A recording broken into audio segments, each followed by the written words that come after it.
नमस्कार. मितालीज किचन मध्ये आपल्या सगळ्यांचं खूप मनापासून स्वागत. आज आपण व्हेज फ्राईड राईस कसा करायचा ते बघणार आहोत. व्हेज फ्राईड राईस साठी आपण जो भात शिजवतो तो मऊ चिकट असा होऊन चालत नाही, तर अगदी सुट्टा सुट्टा मोकळा भात व्हावा लागतो. असा सुट्टा सुट्टा मोकळा भात कसा करायचा चला बघूया.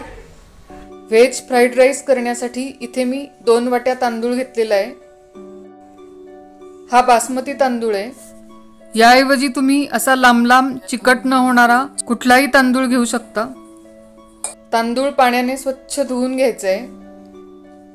त्यानंतर यामध्ये पाणी घालायचं आणि तांदूळ अर्धा तास पाण्यातच भिजत ठेवायचं आहे.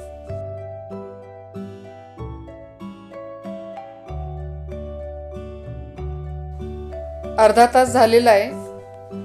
हे बघा, तांदूळाचा रंग बदललेला आहे. तांदूळ असा भिजवून घेतल्यामुळे काय होतं, हा छान फुलतो, पांढरा स्वच्छ होतो, शिजवल्यानंतर चिकटत नाही आणि फ्राईड राईस साठी छान लांब लांब मोकळा असा भात तयार होतो. गॅसवर पाणी उकळायला ठेवलेलं आहे. पाण्याला उकळी आल्यानंतर यामध्ये थोडंसं मीठ घालायचं, 2 चमचे तेल आणि त्यानंतर भिजवलेले तांदूळ घालूया. भात शिजवताना पाण्यात मीठ घातलं की काय होतं, भातात मीठ व्यवस्थित मिक्स होतं, कुठे कमी कुठे जास्त असं होत नाही. तांदूळ पाण्यात घातल्यानंतर व्यवस्थित ढवळून घ्यायचे, नाहीतर भात खाली चिकटू शकतो. भात शिजवत असताना गॅस हाय फ्लेम ठेवायचा आहे. भात शिजत आलेला आहे. तांदूळ आपल्याला पूर्ण शिजवायचा नाहीये, थोडा बोट चेपा होईल एवढाच, म्हणजे बोटाने असा फक्त मोडला पाहिजे. हा भात साधारण 8 ते 10 मिनिटात शिजतो. हे बघा, इतपतच भात शिजवायचा आहे, अगदी मऊ होऊ द्यायचा नाही. भात तयार झालेला आहे. हा चाळणीवर निथळून घेऊया. भात चाळणीवर घातल्यानंतर अगदी हलक्या हाताने असा ढवळून घ्यायचा, म्हणजे त्यात थोडं पाणी उरलेलं असेल तेही निघून जातं. नाहीतर काय होतं, भात वरवर कोरडा होतो आणि बाकीच्या भातात पाणी तसंच राहून तो मऊ होतो. असं केल्यामुळे सगळ्या भातातलं पाणी जाऊन भात अगदी मोकळा होतो. भातातलं हे जे पाणी खाली उरलंय हे टाकून द्यायचं नाही, याला पेज म्हणतात. ही पेज आपण नुसती पिऊ शकतो किंवा भाजी आमटी करताना त्यात घातली तरीही चालेल. हा भात पूर्ण गार होऊ द्यायचा आहे. भात गार होतोय तोपर्यंत भाज्या चिरून घेऊया. फ्राईड राईस साठी या भाज्या घेतलेल्या आहेत. 8-10 बीन्स घेतलेले आहेत, थोडी कांद्याची पात, कोबी, 1 गाजर, 2 सिमला मिरची, 1 छोटा कांदा. या भाज्या बारीक चिरून घ्यायच्या आहेत. भाज्या चिरून घेतलेल्या आहेत. भातही पूर्ण गार झालेला आहे. कढईमध्ये 4 टेबलस्पून तेल घ्यायचे. या भाताला तेल थोडंसं जास्त लागतं.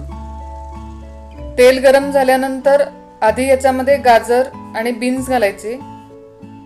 गाजर आणि बीन्स शिजायला थोडा वेळ लागतो, म्हणून ते आधी घालायचे. या भाज्या थोड्या परतल्यानंतर त्यामध्ये बारीक केलेला लसूण 1 चमचा घालायचा. तेलामध्ये आधीच लसूण घातला तर तो करपू शकतो, म्हणून मी गाजर आणि बीन्स घातल्यानंतर लसूण घातलेला आहे.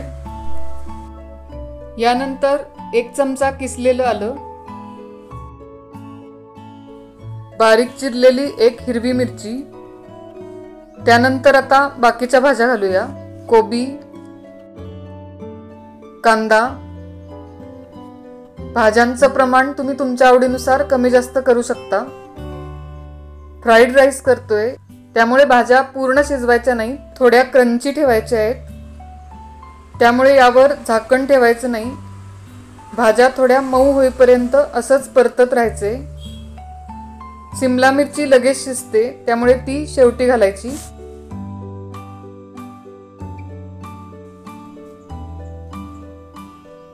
सगळ्या भाज्या व्यवस्थित परतून झालेल्या आहेत. आता यामध्ये थोडंसं मीठ घालूया.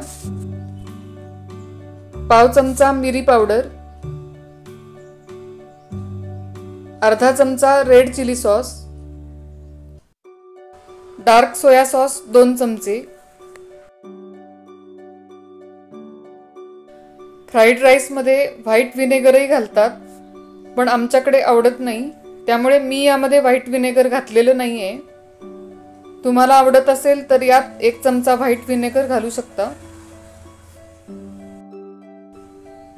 भात घालूया. हलक्या हाताने व्यवस्थित परतून घ्यायचे.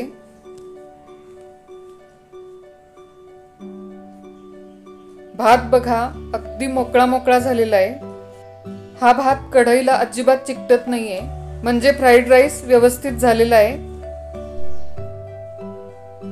भात परतून झाल्यानंतर यामध्ये कांद्याची पात घालायची. ती लगेच शिजते, त्यामुळे इतर भाज्यांबरोबर आधीच घालायची नाही. 2 चमचे सोया सॉस, परत थोडंसं मीठ. भात शिजताना थोडं मीठ आणि भाज्यांमध्येही थोडं मीठ घातलेलं होतं, त्यामुळे आत्ता अगदी थोडंसंच मीठ घालायचंय. चॅनलवर तुम्ही नवीन असाल आणि अजून सबस्क्राईब केलेलं नसेल तर सबस्क्राईब करा आणि बेलवर क्लिक करा, म्हणजे मी नवीन व्हिडिओ अपलोड केला की तुम्हाला लगेच बघता येईल. सोया सॉस एकूण 4 चमचे घातलेला आहे. 2 चमचे भाज्यांमध्ये आणि आता 2 चमचे भातामध्ये. सोया सॉस असा घातल्यामुळे भाज्या आणि भाताला त्याची चव व्यवस्थित लागते. टेस्टी व्हेज फ्राईड राईस तयार आहे. सर्व करूया. हा फ्राईड राईस अगदी हॉटेलसारखाच टेस्टी होतो. तुम्ही करून बघा. कसा वाटला ते कमेंट्समध्ये सांगा. रेसिपी आवडल्यास लाईक करा आणि व्हिडिओ शेअर करा. पुन्हा भेटूया अशाच एका छानशा रेसिपीसह. तोपर्यंत नमस्कार.